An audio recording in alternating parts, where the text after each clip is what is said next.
انفجار الاعلامي بن شيخه على الفضايح اللي حصلت في افتتاح بطوله الشام، ابتدت مع ابن الزعيم المفروض نيلسون مانديلا اللي بيجمع الشعوب، اللي شاف في حياته اهانات كتيره وتعرض لظلم. هو دلوقتي جايب اجنده في الجزائر، واقف بيقرا اكتر من نص ساعه، وده اللي خلى الاتحاد الافريقي المتسبي في حاله ذهول. المفروض ده افتتاح رياضي ملوش دعوه بالسياسه خالص، وقعد يقرا اكتر من نص ساعه والجماهير كلها تسقف له، والرئيس عبد المجيد تبون يسقف له. هو بيقول ايه؟ بيقول اشعار. المشكله ان اغلب الحاضرين مش فاهمين هم بيقولوا ايه، نسيوا يجيبوا مترجم كالعاده. حلاوه وجمال الافتتاح العبقري. اصل 2023 لسه ما وصلتش للجزائر لما كانوا بيرقصوا الرجاله بلبس من ايام الجاهليه. ما علينا، بما انك وصلت هنا ندوس لايك واشتراك في القناه عشان نوصل لحلم ال 80,000 مشترك في اسرع وقت وتحمينا من اللي بيحصل لنا. المهم ايه اللي حصل؟ مانديلا ده العظيم ابن الراحل المفروض العبقري اللي سموه الجزائريين على الملعب الزعيم نيلسون مانديلا، فلازم ينقط. انتوا عارفين انتوا كده لما نخش في الفرع بتاعنا ونلاقي رقاصه وانا بقى كبير فيقوم منقط. هو بالظبط كده دخل لقى الكلام منصوب والدنيا تمام. طب اعمل ايه؟ معيش حاجه ادالهم، ما عنديش غير الكلام. فقال القضيه الفلسطينيه.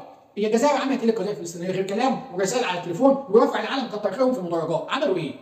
ادوهم اكل؟ ساعدوهم؟ مفيش اي حاجه. ليهم سفاره في فلسطين؟ حاشا لله، ما عندهمش اي حاجه. طيب مانعين الطيران والمحلق الاسرائيلي فوق الاجواء الجزائريه؟ لا والله. امال احنا مانعين مين؟ ما يخرب بس. شايفين المهزله؟ شايفين اللي بيصطنعوا البطوله؟ لا مش بس كده، يقول لك احنا لازم نوحد القضيه الفلسطينيه والصحراء الغربيه. صحراء ايه يا محتمط؟ صحراء غربيه؟ الصحراء مغربيه غصب عنكم، الصحراء مغربيه وهتفضل مغربيه، وعاشت المملكه المغربيه والصحراء المغربيه بالعند فيكم، لان انتوا فعلا بتقولوا ان احنا بنسين الفتنه. ويا ابني اتقي الله، فتنه ايه يا ابو فتنه اللي واحد بالنسبه لكم لسه ممكن عيل حديث عليكم، وانتوا القضيه ديت مفتوحه من زمان. قضيه ايه وفتنه ايه اللي انتوا بتقولوا عليها؟ انتوا بتصنعوا بطولات، احنا بس جيل كان مغموم عينينا عنكم، بس لما انكشف اتفضحتم جامد قوي وما بقيتوش تصدوا من هنا ولا من هنا ولا من هنا. انتوا مش عارفين